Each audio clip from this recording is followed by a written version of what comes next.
The people truly have no idea what's coming. All praises, honor, glory goes to Yahweh, Bahashem, Yahushai, Bahashem, Rachak, Wadash. Double honors to the apostles, Elder Bishop, the Great Millstone, who rule well. Peace and blessings to you fellow brothers pushing out this word in truth and sincerity. Chinak, coming back with another lesson through the Spirit and power. Yahweh, Bahashem, Yahushai, Bahashem, Rachak, Wadash. Okay, and this is going to be a in transit lesson while I'm driving.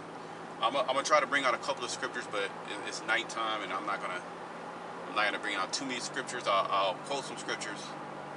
This shouldn't be too long. I pray the lesson's edifying. Just kind of meditating on what I wanted to go in today, and what I wanted to speak about. See what the Lord was going to feed me. So this is really kind of me meditating on the whole day about a couple of things that I wanted to tap into, and just now, really just turned on the recorder because nothing was really set in stone. So just kind of like turned on the recorder, but I did have kind of a title or somewhat a direction I wanted to go. As I was just kind of thinking about a lot of things, pertaining to prophecy. Was that Sirach 39? It talks about, being occupied in prophecy. This is where our mind is at. We're constantly meditating on the times that we're in. 2nd Ezra, the 9th chapter, speaks on measure thou the time diligently in itself. Habakkuk, the 2nd chapter, speaks about standing upon thy watch. Okay, Yahushua told us to pray that you enter not into temptation, for the spirit is willing, but the watch as well as pray. There we go. Watch as well as pray. Okay, so we're constantly watching, we're constantly praying, we're constantly going to articles, or we're constantly watching videos. You might watch some folly, but the main thing that you're watching, you might watch a music video or something like, or a sports. It's not unlawful, but that's not what our mind is occupied in or preoccupied in. Our mind is occupied on the prophecies and the returning of Yahushai. Okay, what mindset that we should be in? Well, in Peter it says, "What manner of man shall you be in all holy conversation and godliness?" So as I was just kind of meditating on a couple of things from me, watching different videos, and you have different economists and analysts and individuals that professors. They'll predict certain things, and they'll basically tell you in their mind, through their study, geopolitically what's going to happen, financially what's going to happen, economically what's going to happen, right? And they'll break certain things down, and certain things they might be right on, but their analysis on the bigger picture, they fall very short. They fall very short, okay? Because this word, the secrets, okay? The secrets of the Most High has been given to His servants, the prophets. All right, so they actually don't know what's going on. I mean, you have a lot of smart, so-called intellectual people, but they truly don't. Number one, they don't accept the doctrine that we speak, and if what we're saying is right, they're done. So of course they're not going to adhere to what we're saying. So this precept popped into my mind. We're going to build off this precept. I mean, we can start up, but we're going to just go to the point. And then I want to get this definition here for this word here. Let me just go right into it, and then we'll just go from there. This is 2nd Ezra 13 and 29. Behold, the days come. So this is speaking about something that's actually coming in the future.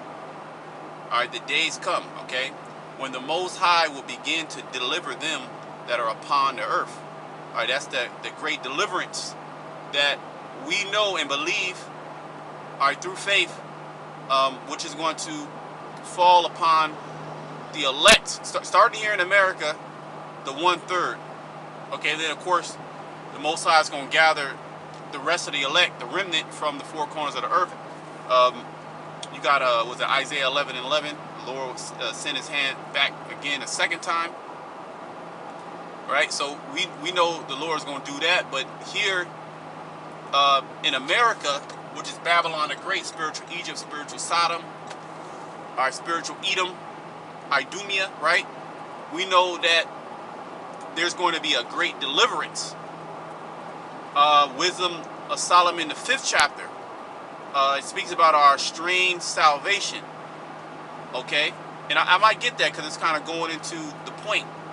How the people are going to be taken by surprise. They truly don't, with all their technology, with all their analysis, with all the great minds that are coming together, they truly don't know what's getting ready to happen. Everything is uncertain. Even the wicked elite, they're uncertain. Okay? The Most High will begin to deliver them that are upon the earth. And he shall come to the astonishment of them that dwell on the earth. See? The astonishment. Now I want to get the word astonishment. I'm just going to look it up. I'm just going to Google it. Okay. I'm just going to Google this word. Bear with me. Give me a second. Just sipping some ginger tea for digestion. Digestion, circulation, okay? Alright. Ooh, look at that. Alright, let's type astonishment, alright, in just the Google, right? In the definition, the first definition it gave me, I think it only gave me one, is great surprise. So let's inject this definition. It's a little bit more simpler, alright, in that verse. 2 Ezra 13:30. And he shall come to the astonishment, or he shall come to the great surprise of them that dwell on the earth. Because even within the so-called Christian community, right? Is the Christian as a whole, is the Christian community searching or waiting, hastening the day of the return of the Lord? You know, you might have some people say it in conversation, or more so like, within the churches, or not even within the churches. They don't really speak about the coming of the Lord. Certain videos on YouTube, on the comment board, you might have Christians say something like that. Jesus is coming. But they don't even understand what that really entails. And the scriptures speak about that. What is that? Woe to those who desire, I'm just vaguely paraphrasing, woe to those who desire the day of the Lord, for what end is it unto you? Alright, for the day of the Lord is darkness and not light. Yeah, because you have to be of a certain spirit, of a certain hope, to maybe, Lord's will, make it. We're still in fear, and we're doing the work. We know who we worship. We know the characteristics of the Heavenly Father. The Lord, he revealed himself unto us, and we are afraid. How much more these anti-Christians would just throw that out there, and they don't have the fear of the Lord. Neither do they do the will of the Heavenly Father on the right-hand side. Okay, they are doing the will, but it's not the righteous will of the Lord. They're on the other side. Okay, so there's going to be a great surprise. This is how the Lord is going to return. Because within all these geopolitical moves and all these strategies of how countries are overtaking each other, how Russia's plotting against America, how China's plotting against America, right? Well, in Habakkuk, it talks, not Habakkuk, but Obadiah, right? And anybody want to throw some, the precepts out there that I'm speaking, again, because I'm not going to go to each one, just because, I'm driving and a little dark. I'll hit some of them. But in Obadiah, it says that all the men of thy confederacy have deceived thee. So there's a big plot and scheme unbeknownst to Babylon the Great, in which these other nations are going to have the advantage over them and destroy Babylon the Great according to the precepts, according to the prophecies, according to the word of the Lord. And that's going to play out in different geopolitical moves, different military strategies, right? And the different gods that they pray to, that they're going to have so-called success of defeating the big bad bully on the block. All right, and within their mind, they're doing these things strategically through their own power. Okay, not understanding that it's the what is it? Proverbs 21:1. The king's heart is in the hand of the Lord. Right, he turneth it whithersoever he will. Okay, so it's really the Heavenly Father that's controlling all these things. And when you listen to these geopolitical strategists, these retired military colonels and weapons inspectors and different journalists, the water to that one brother, I believe Judah, I was trying to look for that word. It was journalists. These different well-respected journalists and analysts and intellectuals and futurists, and even these insiders, even the insiders, they have their own opinion of what's going to happen, but they're not in control. So this is why Yahushua, in the midst of all this, and within their plans, they're not accounting for Yahushua really to return. Okay, you could argue that some are planning behind the scenes, which we know there's going to be a war in heaven. So the Lord is putting the thought in their mind, to be prepared for some type of extraterrestrial encounter, which that's going to happen. But for the most part, this is going to come as an astonishment. Very few people are going to know actually what's happening. Okay, it's going to be a great surprise. Okay, let me see. Let me read verse 31 back in 2nd Ezra 13. And one shall undertake to fight against another, one city against another, one place against another, one people against another, and one realm against another. See, even though they have movies of so-called aliens, coming into this realm and fighting against, the American people. Oh, I was, with the Apostle Ryan the other day, and we were just, chopping it up, and we just put on, he put on Transformers. And I don't know which one it was. We watched a little bit of it, but it was like so-called alien Transformers coming into the Earth, and Esau fight against the Transformers and stealing the technology of the so-called alien race Transformers and destroying some of them. I didn't watch the whole movie, but the gist of it, right? Esau fighting against the so-called alien invasion, and you have to ask yourself again, why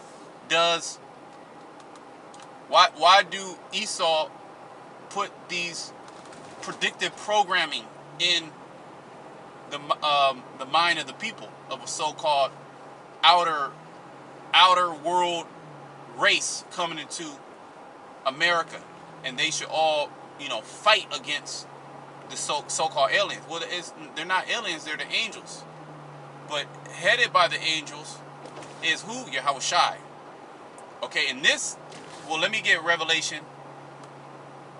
All right, Revelation 1. I've been bringing this out a lot. All right.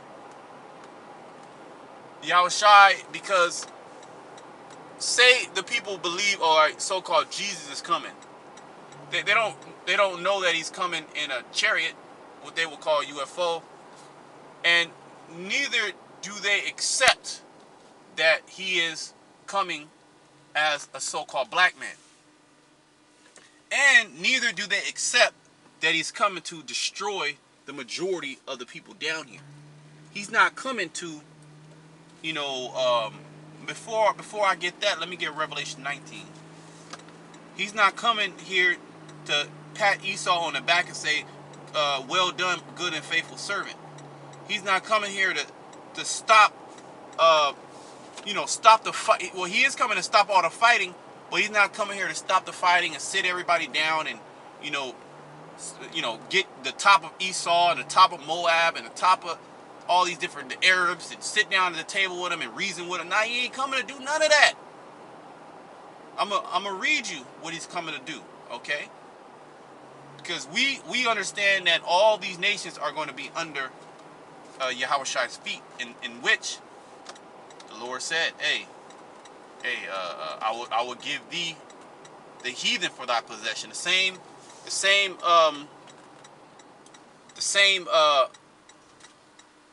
promise the Lord gave, the Father gave Yahushai. Basically the heathen being your possession. Yahushai told his servants, his disciples, hey, look, the same thing I got from my Father, I'm going to give to you. So that inheritance is going to be divvied up. And that includes rulership. That includes us ruling over the other nations and having them under our feet, destroying their armies. Okay? Revelation 19. Okay? And 11. And I saw heaven open, and behold, a white horse. This is Yahushai. Okay? The white horse is representing the chariot. All right? And he that sat upon him was called Faithful and True. Yeah, title of Yahushai. Because Yahushai said he gonna come back. So at that time, he like, see, I wasn't lying.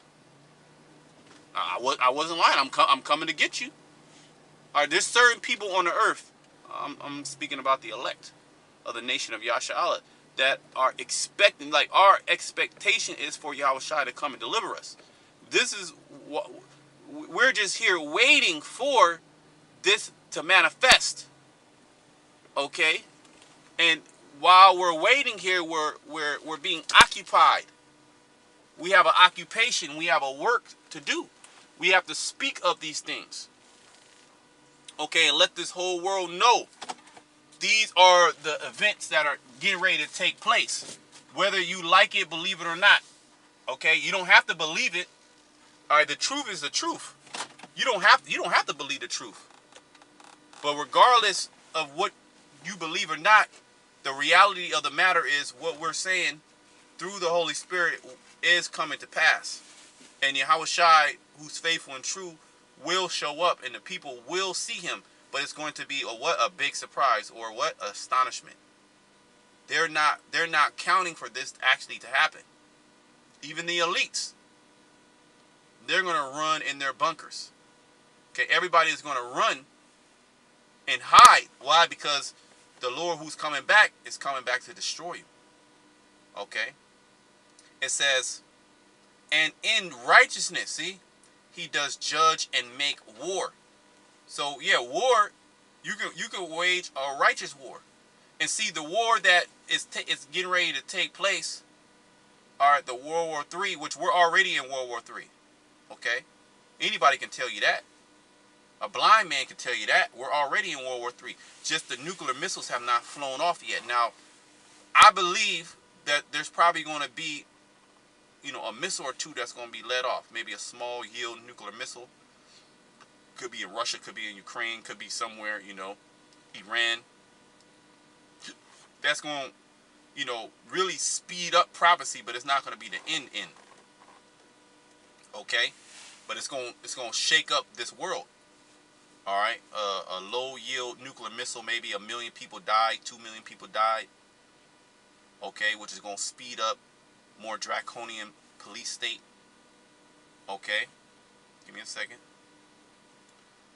All right? Because if the Lord would just allow Esau and other nations to duke it out, we're dealing with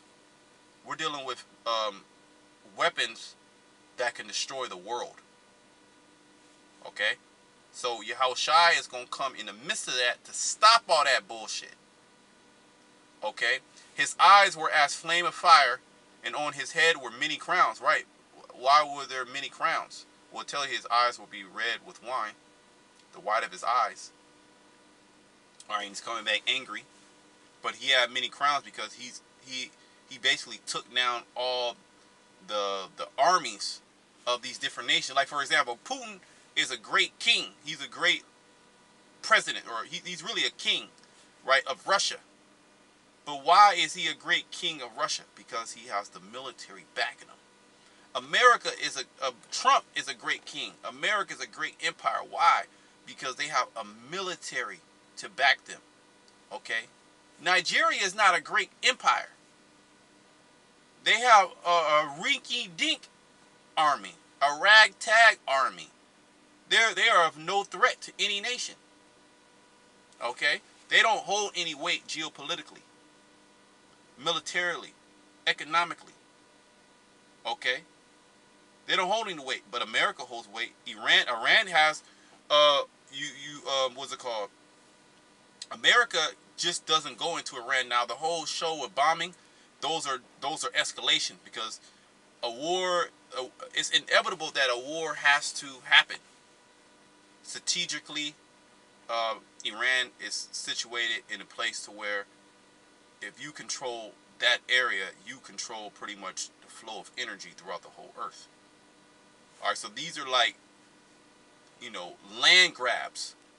You want to take over these parts of the earth.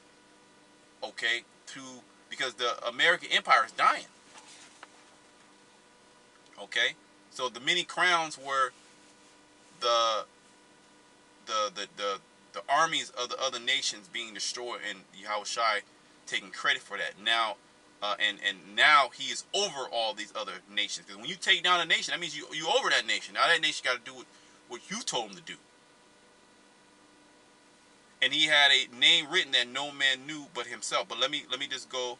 Oh, let me read 13. And he was clothed with a vesture dipped in blood, and his name is called the Word of the Most High. And why was his vesture dipped in blood? Well, you read, was that Isaiah 63? Who is this that cometh with dyed garments from Basra? Okay, meaning when Yahushua come, right? He's coming to finish the war. He's coming to take everybody down. He's coming to destroy a lot of people. He's going to command the angels to take out all these. Like you have, if you go on a war with a nation, you have, okay, how are we going to destroy this nation? We got to hit this military target. We got to hit this water and processing plant. We got to hit these different bases.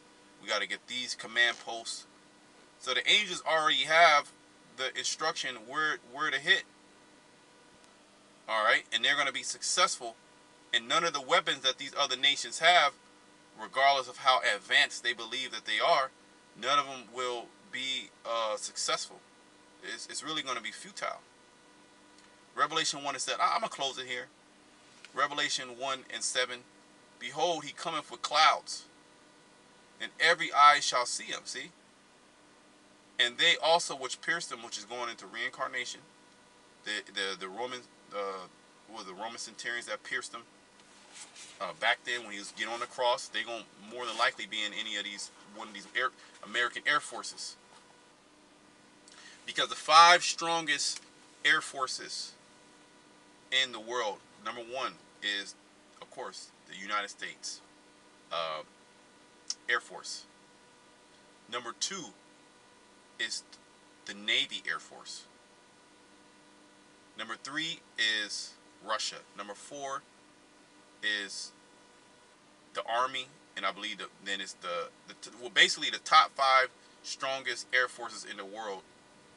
The 4 out of the 5 are American. Okay, so you're gonna have them 2 centurions that pierce Yahushua. They're gonna be in one of them jets. They're gonna see Yahushua, and it's gonna come to their mind what they did. All right, the Lord gonna get his vengeance upon their ass. He gonna burn them up.